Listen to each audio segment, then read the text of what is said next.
I wanted to start off saying that I really appreciate you finding the time to do this. I know that you're a busy author now. And so I'm curious about your book. You said you wanted to talk about our experiences in the past with mankind. I was going to say you could talk about your book and how that feeds into what you learned from mankind. And I think there was some other programs you were in. Yeah. Yeah. So, okay. So I actually have it with me here. So this is the book, The Leadership That's the Space, book. right? Yes. 3 principles to elevate your team, your success, and your satisfaction. It took me 3 years to write it. And the truth of the matter is, people, when they get to the back of it, they'll see that there's this leadership model that it's a part, because I've been teaching, I don't know, 15 years, well, almost 15 years it took me to develop all the concepts in here, and distill it down. And what I tried to do is to take, sort of principles of life, principles, true principles that come from great teachers throughout the ages, which I all acknowledged in the beginning, and drew from Mankind Project, drew from Landmark Education and Masters in Transformational Training, Anthony Robbins, Earl Nightingale, Nightingale Coven, Stephen Covey, Viktor Frankl, Buddha, Jesus, Yogananda. All these great, brilliant beings that, are inspiring to me and help me grow as a human being. And as I was teaching over the years, I learned how to integrate spiritual concepts with universal principles of human nature. And how does that help people? How does it help me? How does it help you? How does it help people become a better leader? Because what I really discovered is that leadership is ultimately, it's about being for others. It's about being a space of power that others can feed from, that you can guide and direct and give, but you want others to discover their power in your space. That's what you really want. You want others to be powerful because you give them the space, the permission, the guidance, the mentoring, all that, right? So there's just so much to unpack. What I'm trying to say is, over the years, talking to people about all these concepts, I had like thousands of conversations over the last 15 years, and people would say, that's right on the money, or that doesn't sound right. No, I disagree. That's bull crap. That's not it. And so over the years, I figured out, like, well, what really is the truth of human nature in this area? What is the right thing to do in this case study? How do we approach this? How does it work? And everything that I wrote about was vetted through real people, real business professionals, whether my students at the school, university, or whether out in commercial seminars. And so ultimately what I was trying to get to is at the back of the book where it talks about that leadership model. This book is actually the first of a trilogy, believe it or not. Oh. Okay. Because when I wrote this, I submitted it to my editor, and it was like 115,000 or whatever it was, like 120,000 words, whatever it was. She says, you have wrote too much. Like, this is too much. And I said, what do I do? And she says, well, the book is divided into 3 parts. Why don't you turn it into a trilogy? I'm like, okay. And so the trilogy is, book 1 is about the leader, book 2 is about the team, and book 3 is about the world. Package it for people. And this all came from, in class, we were talking about like these different stages of leadership. And what I realized is that you can really use a great analogy of a car. So it's like book 1 is about the leader. It's the engine. Okay. Book 2 is about the team. That's the transmission. Book 3 is about the goal. That's the destination. Where are you driving the car? How do you bring power? How do you transmit that power to the road? How do you get where you're going? So that's the whole trilogy. That it's about giving permission, mentorship, and opening to let people find their power, their path, their way. I think so. And so my mission is I create a world of permission and enjoyment by trusting the process and surrendering the outcome. But anyway, so it's like permission is part of my mission. Yes. I want to say that you told me social consciousness is the key to the new millennium. And it's like, here we are now in the transition. And if it's not about social connection, what is it about? It's funny, this came up in the last podcast too. Like, what's going on in the world. And, I'm just a human being who's observing like everybody else. I don't pretend to know all the answers, but back to what we were talking about, and then I do want to connect back to the mankind stuff, because Yeah. how I even discovered the leadership space roots all the way back to that early training with Mankind Project. And I'm hoping some of our like brothers in the Mankind Project will see this. I really want to connect the dots. But to stay on point, what we said a long time ago is that, what the bottom line is, that human beings, we ultimately want to have meaning and purpose in life. Like, what we really want. We want to have an experience of fulfillment. Okay. Yeah. And the reality, though, is that, we said in that video a long time ago that human beings, all of us, we all have a bit of a hole in our heart, and we feel alone. I feel that way. It sucks, sometimes. Mhm. And it's like we try to put stuff in that hole to feel not alone. But the only thing that really fulfills that feeling is the love of others, the love of yourself, maybe the love of God, right? Like, love is the only thing that can fill the hole of the human heart. Right. No material success can fulfill the hole in the human heart. Only love and connection and the depth of the soul can really fill that. Now, obviously, we have to work, we have to create, we have to make money, we have to pay our bills. And so obviously abundance is very important, but to think that the material success alone is going to fill the hole, that doesn't. And that's, I think, a part of, not all of it, but it's a part of why the world is out of whack, is that human beings want to achieve a certain state of consciousness to feel happy. Okay. And like, I'm about to go and have a nice afternoon and just enjoy myself. Like, I want to feel a good feeling. I don't want to always work all the time. Okay. I don't want to always be working, so I have to buy something to feel good. I just want to feel good because I have that capacity as a human. Right. But here's the thing. Back in the early part of the 20th century, there was this guy named Edward Bernays. So Bernays is a brilliant guy. I think he was the nephew of Sigmund Freud. That's correct. Okay, so Sigmund Freud discovered the unconscious mind and the link between the unconscious, subconscious, conscious. He discovered that there's these layers of human consciousness. Well, Edward Bernays took this knowledge and figured out that if you can associate states of consciousness with products, people will buy more of that product. And this is how we got to the Western industrial mechanized materialistic society, that we're all racing to get more with actually feeling less fulfilled. And again, I'm not putting down any desire to be wealthy. Go for it. But I believe human beings have two tracks. We have an inner track and an outer track, an inner life and an outer life. And the problem with our society is we've been sold the concept that by being really awesome in your outer life, you can fill the whole of your inner life, and it doesn't work. No. You have to build both lives at the same time. Like, if I can get my focus here and have some fulfillment here in the inner life, I can actually be more successful in the outer life without failing to have that feeling of positive enjoyment. I like to have fun. Everybody likes to have fun, but we always are focusing. So to finish the point, to Edward Bernays' point, here's what they did. They said, don't sell a chocolate bar, sell Bliss chocolate. Don't sell a credit card, sell Freedom credit card, right? Don't sell a can of Coke. No offense to Coke, because I like Coke, but sell a can of happiness. So what has happened in our society is that you got to look for yourself. Like, am I actually being sold the product, or am I being sold the state of consciousness that I'm supposed to get by using the product?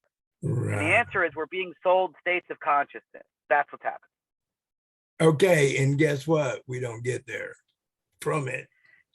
And from it, we don't get the full thing, yeah. And that leaves us wanting more. I was doing Martin Luther King's 3 evils of whatever: poverty, consumerism, and militarism. And he was saying, no matter what we have, we want more. And no matter where we are, we want to go somewhere else. Yeah. And we have been conditioned to do that. Now, I know that I've learned that babies, when you give them a mobile, if you increase the number of items on that mobile, and then try to go back to a lesser number, they won't watch it anymore. They're Interesting. they want more naturally, to be stimulated more. But right there, we're beginning to learn stimulation from the outside is little babies. So and then I want more. Like here we are. I actually thought about this a while ago, that we're kind of at the end of the industrial age, of the age of innovation, the next new shiny object. Like so many people, we all have so many shiny objects. I think we're bored of the shiny object. Like even if there's another new shiny object, we're kind of like, meh, it doesn't really hit the spot. Right. Mhm. And that's why that deeper, people are getting into yoga or meditation, and they're tapping into their soul more. They're tapping into the inner self for fulfillment. But I feel like, and I'm just going to put it out there, I've learned a lot from Yogananda, Paramahansa Yogananda. He wrote a book called Autobiography of a Yogi. And that's how I even got to California, as I got into that. And that stuff has just been like blow my mind, the amount of depth that he understood about the universe. And his one of his big points was to blend East and West, take the best qualities of the East spirituality with the best qualities of the West materiality, and bring it together like yin and yang, right? The inner life and the outer life, bring it together. And that's what I believe in. Like, I think that's like the key, because you got to have both. I used to say there's two currencies that human beings trade. There's two currencies, two energies. All right. Okay. And you have to have both. If you have one and not the other, you're screwed. And I always ask them, what are the two currencies? And they'll say a bunch of stuff. And what it boils down to is, I think the two currencies humans trade is love and money. Love and money. The inner currency, the soft currency, is love. That's the private, personal currency. And then the outer currency, the professional currency, that's money. Okay, but we've been brought up in a world through the Edward Bernays paradigm that if you make enough money, you can fulfill your need for love. Right. That's what's in the background of our society, and that's why it's not working, in my opinion. Part of it. We're not happy because you actually have to have both. I mean, you think about it this way: the way people grew up in the past, and I know there's this phenomena that the past is always looking rosier to us than the present, as if somehow, 20 years ago was the golden age. But if you go back to what we were doing 20 years ago, we were complaining about the same shit we're complaining about now. Yeah. So all I'm trying to say is, like, I just, for myself, and since the day I met you, I just have always been on a track of trying to achieve some level of wisdom, some level of understanding, because I basically just want to be happy as a human being. I want to be happy. I want to be fulfilled. I want to be accomplished. I love to teach. I want to have something that I can say that's valuable to people. And that's why I'm like in all this. Like, how does it work? And that's what I'm figuring out so far. Well, that made me feel really good that we've been friends for all this time, because you've really brought a lot into my life. And I think, where do we go with all this? We're talking about the inner life and how to marry it with the outer. I think that's the thing, and I think, honestly, if I'm honest with myself, I think the link between the two is discipline. And I'm not saying I'm the most disciplined person in the world. My friends will tell me, okay, you're the one who's going to teach discipline. I don't think so. But I also know that that's true. And so there's the areas of my life that like really work is because I actually do have discipline there, or I push myself there, and then, okay, but how could I have, discipline in all those areas? And I'm still exploring that. But, I think that's the key, is like, how do we focus ourselves? And then we bump into things, right? So this can take us into the mankind thing, right? So like we bump into, we try really hard, but we just can't get the results we want because we're bumping into something. And then what I learned going back 17 years to when I first met you is like, whoa, dude, like I'm going to tell a story, because this is for the men of our group. Whoever sees this sees it. But I really want the men of the Mankind Project to see this, because I'm going to be vulnerable right now. I'm going to share some stuff. I'm just going to do it. I'm just doing it. So, we bump into something. We can't achieve happiness. We can't achieve success. We can't achieve whatever. And what's in the way? And so what I learned on that weekend when we did the guts work, right? And you go into that inner place and you you sort of like have this hypnotic experience of discovering what's there. Is my relationship with my father came up, like probably every other dude on that freaking weekend. It's the relationship with your father. It's the relationship with your mother. It's the relationship with who raised you. It's the relationship with whatever. And until you get that squared up, you can't really get to the next level in your life because it's unfinished business, right? And so the Mankind Project was about shadow work. It was about unlocking or discovering what is it inside of ourselves that we hate about ourselves, or that we don't like about ourselves, or that we hide, repress, or deny, and then we project it out on the world, or we confine ourselves to a certain ability, like a certain level of success, because subconsciously it would be unsafe or it's not allowed to go beyond that, right? So I'll give you a story.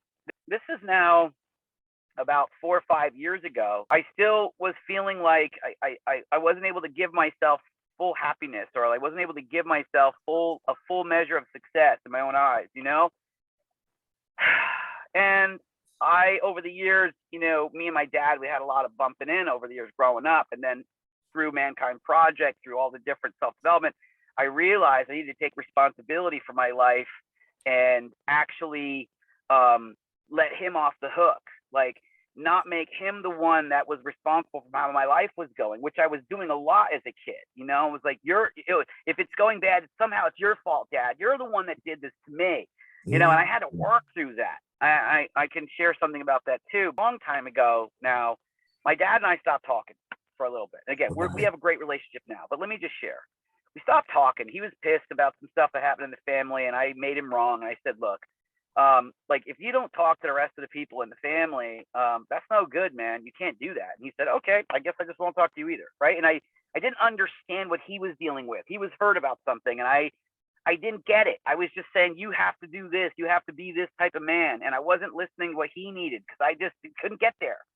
And so he wouldn't talk to me for a while. I was really surprised. I was like, shit, man, seriously? Like, you're not going to talk to me? And I would call my mom and be like, what the hell is this guy doing? I would swear and be upset. Be like, you know, I'm going to fly out there and make him talk to me. And she's like, no, that's probably not going to work. And I just couldn't get there. And then I did some self-development work, and I realized, whoa, like, I never got into his universe to look at life from his perspective. I just wanted him to be a certain way as a man, and he wasn't being that way, so I was making him wrong. And as long as I was making him wrong, how could he possibly open up and tell me the truth of how he felt, or tell me anything, or want to talk to me? You get what I'm saying? Yeah. Like, it was all about me. It was all about me. It wasn't about him. I wasn't strong enough or understood enough to make it about him. Finally, I did some coursework about it. I had a huge breakthrough. I was like, holy shit, you know, I need to see what he's dealing with. And when I did, I saw what I saw. I saw that I never took responsibility for what it was like for him to have to be my father.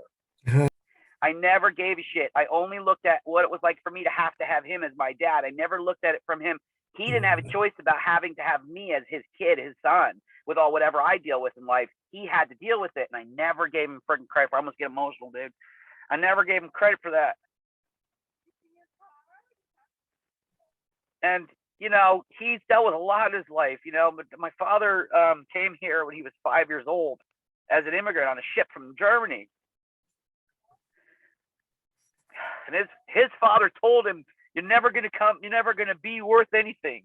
You're nothing. You're an immigrant. You're no one. You're never going to amount to shit. And my father said, no, fuck that. I am going to do what I'm going to do. And he became a multi-millionaire, my father. He was very successful. Yeah. He freaking did it, man. And part of what all went down was some business shit. And he was hurt. So anyway, so I go to see him, you know, after realizing this, and I went to pick me up at the airport. We weren't talking. He picked me up at the airport, but we weren't talking.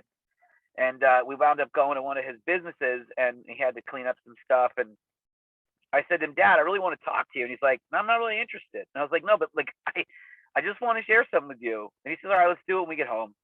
So we go home, we get a couple of beers. So I said to him, look, let me just have 5 minutes. He goes, you got 3 minutes. And he was being a real jerk to me. And I was like, okay, fine, 3 minutes is enough. I said, look, here's the deal. I looked him right in the eyes. I said, Dad, listen, I'm just going to tell you something. I never in my life have ever taken full responsibility for my own life. I just haven't. I always blame you. You're the one to blame if it's going wrong. You're the one if I'm in pain or if I'm having problems. You're the one that did it. You caused it. All the patterns in my brain. It's your fault. I always blame you. I never took responsibility for my own manhood, my own life, and I never looked at life from your perspective. And I said, I finally got that you didn't have a choice about being my dad, but you had to be my dad, and you've been a great father. And I'm telling you right now, I take full responsibility for my life. It's not your fault how my life has gone or whatever. And I know you're dealing with stuff, and I just want to let you know that I'm your friend. You're off the hook. You're not responsible for me, and I really want to try to understand what you're dealing with and be there for you, maybe for the first time. I think I was in my late 30s when this happened, and I'm 48 now, And then he said, wow. And I said, yeah, I love you a lot, and I miss you. And he said, is that it? And I said, yeah, I think that's it. He said, cool. And then we opened the beers, clinked the glasses, we had a drink, and we started talking and we talked ever since. Right on. Right on. And it was like the key was recognizing that the reason he wasn't open to me is because I was literally making him wrong and never took responsibility to be a separate man to this man, that he could rely on me a little bit and lean on me and know that he was valid for his feelings and that I was a true friend. My memory with my father was the day that he died or the day before he died. I had this epiphany that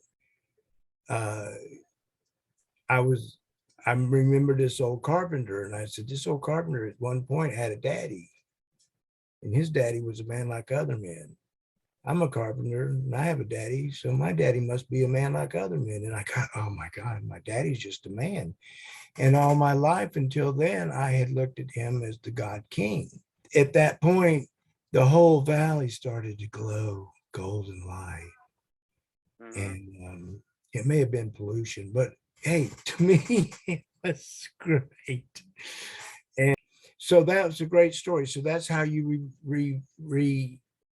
recovered your, or not even recovered, that's how you began your relationship with your father on a real terms.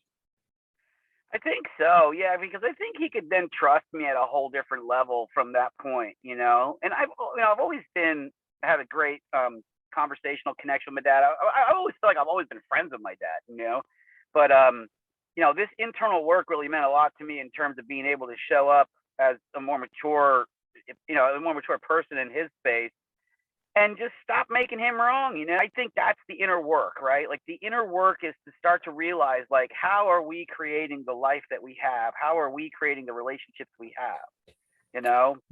And what is the internal work that we need to do to unlock things so that those relationships are better and stronger? And then it opens up possibilities for our own life. Because actually, from that time, a lot of things improved in my life from that time. And I noticed that each time I do inner work, I have a pop of a breakthrough or some new thing starts to become possible. I enjoy doing that inner work because I see the value of it and I see the benefit of it. Dude, how many times have I been to your place doing, mankind work and saging and all the stuff we do? And how many times have we sat in a circle together with other guys and talked about stuff? You always do your work. If anything, maybe that's ultimately why I became a writer, is because I'm a teacher, but why I wanted to write, I think, was I have done a lot of internal work. I have, and I've had some great progress through that. And I want other people to see the value of it because, I even say that in there. Like in the beginning of chapter 3, I talk about self-awareness is the keystone of the journey. You got to get self-aware, but you have to have a set of tools to go down in there to figure things out and to work on yourself. And I think a lot of people we want to get the outcome without necessarily doing that inner work because it does not always. It's scary, to get inside and work it out. But then that's the thing about the Mankind Project, dude. The Mankind Project, why it's so brilliant is because you have the support of other men to guide you through the work. You're not alone. And that's what got me started on this real deep pursuit, is other men who had more skill than I in that internal space to guide me through different processes, which was incredible. And then to discover, how do I, how many times did we go in that hypnotic place, and then you have like, the little child version of yourself and the adult version of yourself. And then maybe there's some kind of magical object that you give yourself the power to grow, and I almost miss it now because I haven't done a mankind circle in a while. But that shadow work is really necessary. And so back to society, I some people say what we're going through as a society is like collective shadow work. Like the society is purging a lot of old patterns, a lot of old thinking, a lot of old feelings. And the thing is, the more each of us does our own work, the more the society as a whole can start to shed some of the old patterns and maybe go into a new paradigm. Which, by the way, I will share something that's relevant back to what I wrote about back to leadership, getting away a little bit from the shadow work, back to the leadership, if you want to talk real quick. All right, so check this out. This is a cool one, because this is where I really want to go with what I'm talking about. Is there's a paradigm shift that I think needs to happen in business and in corporate America. All right, and it's a specific one. There's lots of them, sure, but it's a specific one that I think would make a difference for a lot of people. And it's the paradigm shift from boss employee to leader teammate. Right. Okay. The relationship of boss to employee is a relationship of superior to subordinate. Like the boss is the one that's in control. It's a power differential that doesn't work. It doesn't serve the employee. It may serve the boss, but it doesn't serve the employee. Yes. And so if we as a culture can shift from boss employee to leader teammate is a relationship of equals, right? And so boss is about making someone do work for you. Leader is about causing someone to accomplish something that elevates the team as a whole, right? That's how I see it. Leadership can lead to like a higher state of being for the leader and the teammate, and a higher state of production and well-being for the company, and through greater well-being and greater collaboration and greater sense of connection to greater output, which would lead to greater profits, which in my mind goes back to the connection of the inner world and the outer world, the East and the West, the yin and the yang coming together. Mm-hmm. That to me is a fulfilling life. Like that's what I think we're all in pursuit of. We want to have a fulfilling life. And that's what leadership's ultimately about for me. What it's ultimately about is, where are we going? Not just how do we get more production today? Where are we going as a person, as a team, as an organization, as a society? We want to be going toward well-being and fulfillment. The happy company is fulfillment is the bottom line at the happy company. I'm thinking about this thing this guy told me yesterday or the day before. And he's talking about how he's trying to get to that place where he's connecting with his authentic self. Yeah.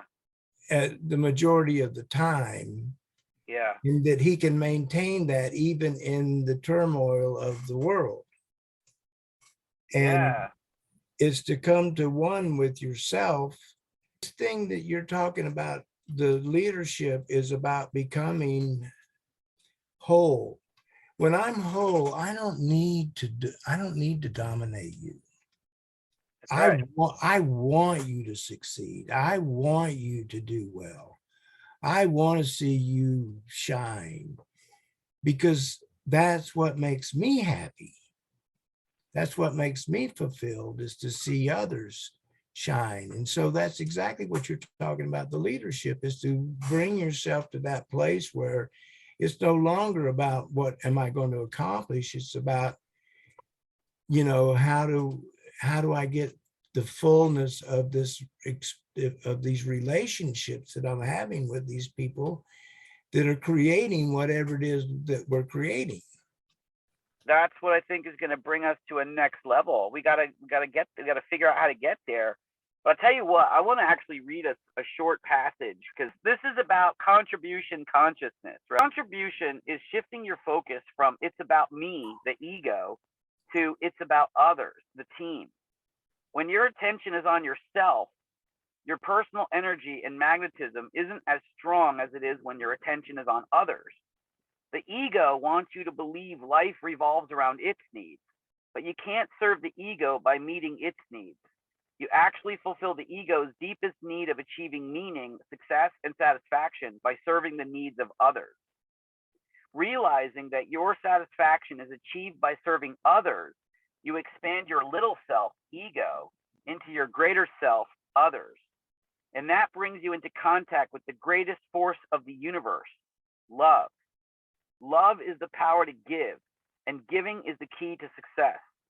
If you can give, you will always succeed because you're pouring energy into the world, and that energy will return to you multiplied.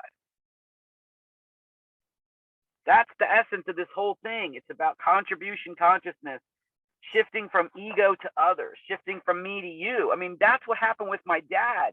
When it was about me, our relationship wasn't working. When I made it about him, boom, everything worked out. Right. The epiphany I had not too long ago was I was trying to make all this shit happen. I want to save the world. I want to make a difference. I want to, yeah. And I was pushing, trying to get, I want to get this thing where we do deliberative dialogue so people can learn how to talk to each other in a civil manner instead of what we're doing now. Well, anyway, the epiphany was, that's not my job. Right. I'm the cheerleader. I'm the guy that's running along saying, way to go, motherfuckers, way to go. It's like, let's do it. Let's do it. I love it. That's where I'm strong, is in supporting others and wishing them well and, encouraging. And and that's what feels good. And that's what you just said. Yeah. It's in your book. You wrote a book. Yeah, and I did, and I connected it to all these different techniques for leadership or principles. But dude, at the end of the day, it took me my whole life to get to that place where I was able to start shifting from ego to others, and it has been the most fulfilling thing. It has helped me to be better at everything, and to be able to visualize positive outcomes and cause them, because I'm making it about others, so I have the energy of others, and there's something magic that comes. All I can say is it really is love. And I personally want to live a life of, I do want to have material success. I appreciate being successful in the material space, but I want to have spiritual success too. I want to have love in my life. I want to have an experience of fulfillment.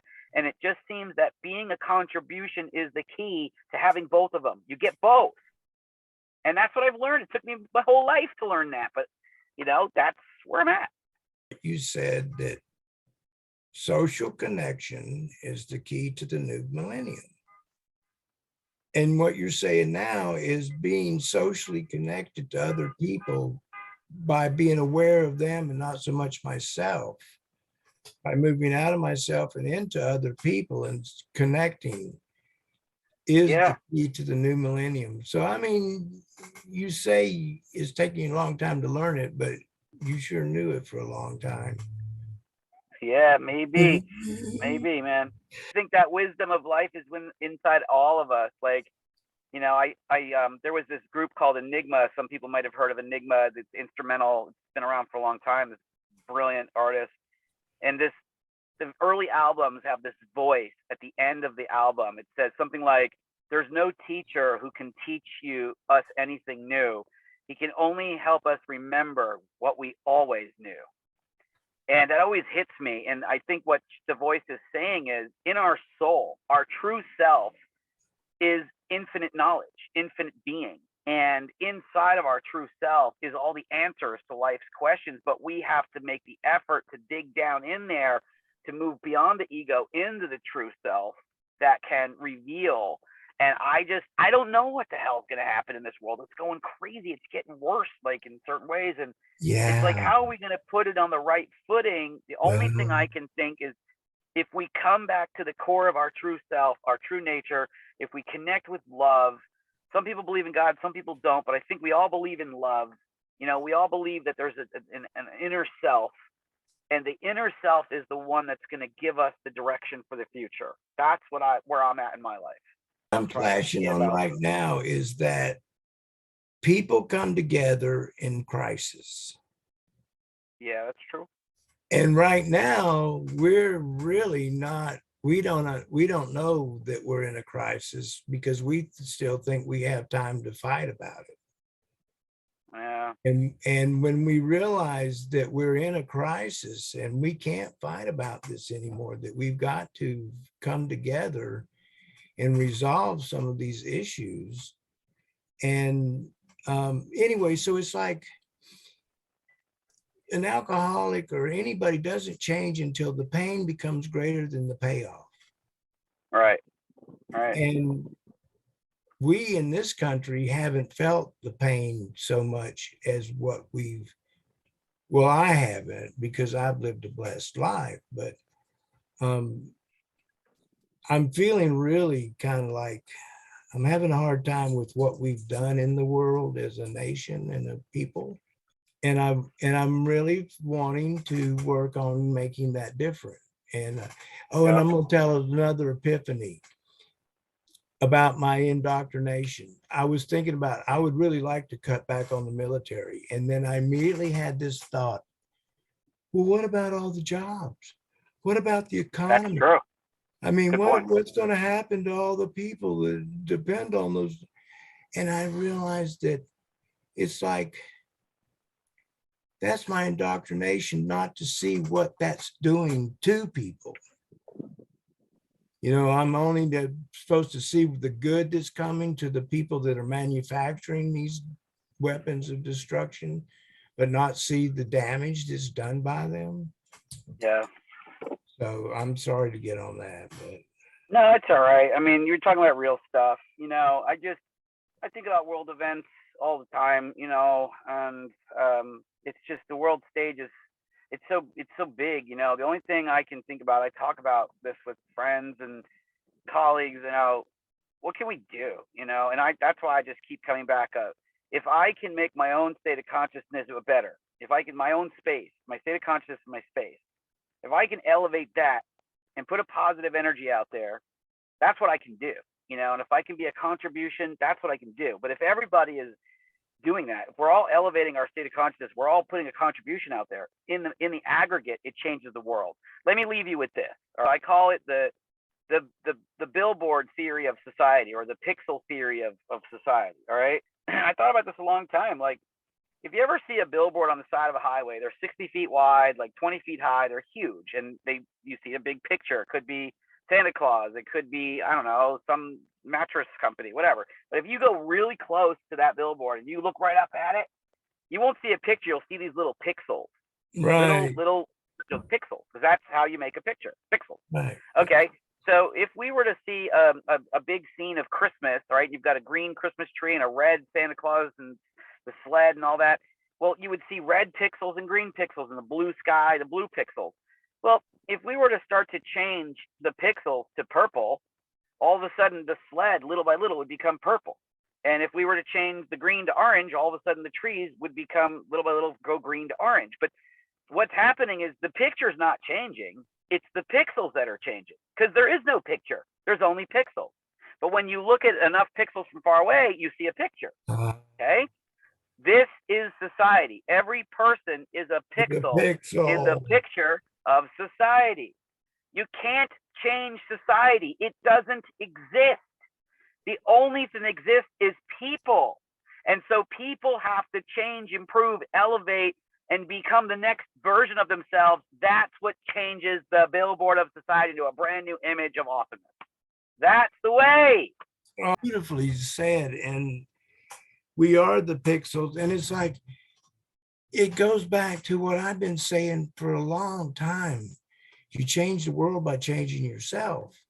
Yes, Gandhi said that. Be the change you want to see in the world. He's talking about the pixel theory. Right. That's what he's talking about. And so when I'm focused on trying to change others, the picture, I'm not changing my tone. I'm not bringing myself to an elevate. And then I will just finish up with realizing that what I can do is I can own that indoctrination and come to a place where I see both sides of that is needing love and support, and that